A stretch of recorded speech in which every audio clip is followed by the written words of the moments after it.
some familiarity with Spanish companies because I speak with Spanish companies like Ferrovial and Accionia who already operate in Australia. But what was really useful about coming to Spain and spending an entire week here was that I got a much broader sense of Spanish business, Spanish politics and Spanish culture and how it all fits together.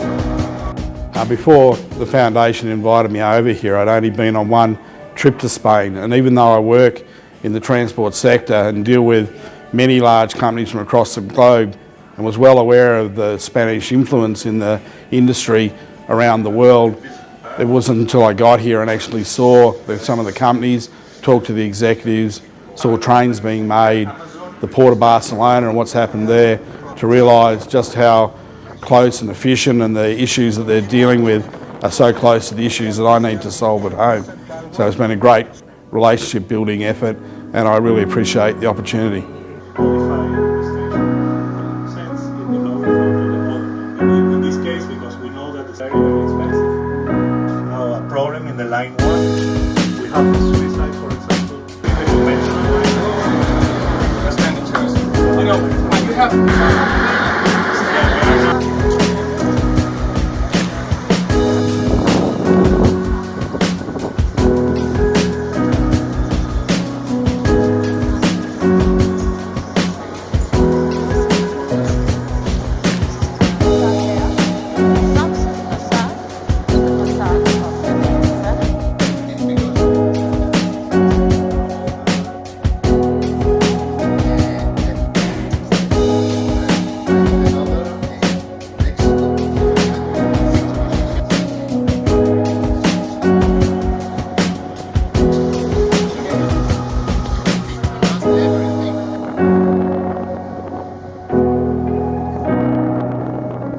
Before I came on this trip, I actually knew very little about Spain. We have a lot of Spanish companies in Australia that we've worked quite closely with, and I spent a lot of time briefing those companies.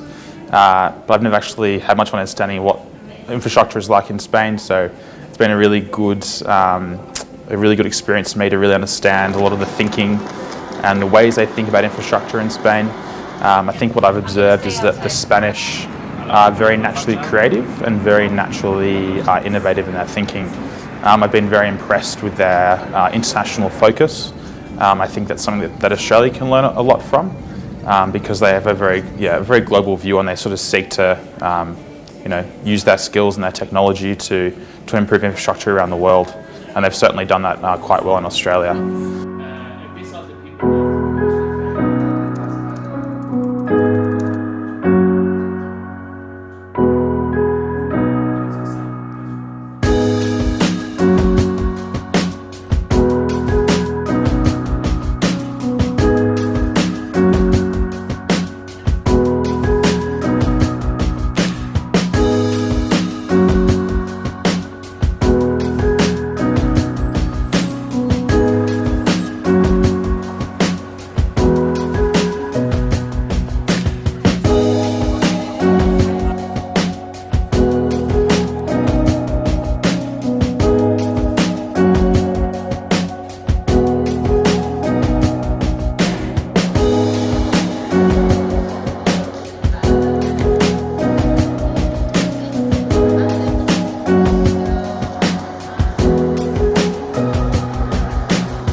It's been a pleasure to be part of the program. For a business like ours at ARTC, we're very focused on what happens within Australia and often don't spend enough time to look outside of our borders to see what trends and development there are globally and internationally. It's been a wonderful opportunity to learn and be able to observe some of the developments and technology and innovations that are happening in Spain, and really appreciated the chance to build and to start to foster some relationships between Spanish and an Australian company, which hopefully will be ones that we can continue to develop into the future.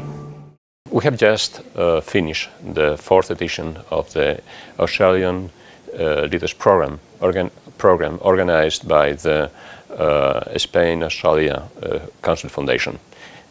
In this edition, we have invited 4 qualified representatives from the transport infrastructures of transport of Australia, and we have shown them the most representative examples of the evolution of this sector in Spain in the recent years. Spain has, in the past 30 years, evolved and transformed completely the infrastructures of our country, and we have a great experience in this sector. Our visitors were very impressed by the level of the infrastructures in the sector, in the transport sector in Spain, and had the opportunity to meet with professionals from this sector and to visit examples of these works. We were in Madrid and in Barcelona, and I think we managed to reach the goals that we had in mind when we began this program, which is to show our guests that Spain is a very advanced country, and in several sectors we are at the top of the world. They were, I think, very happy with the program we organized, and we consider that this program is one of the main pillars and main examples of what the Foundation wants to do, which is to approach both societies and to allow Australian and Spaniards to know each country much better.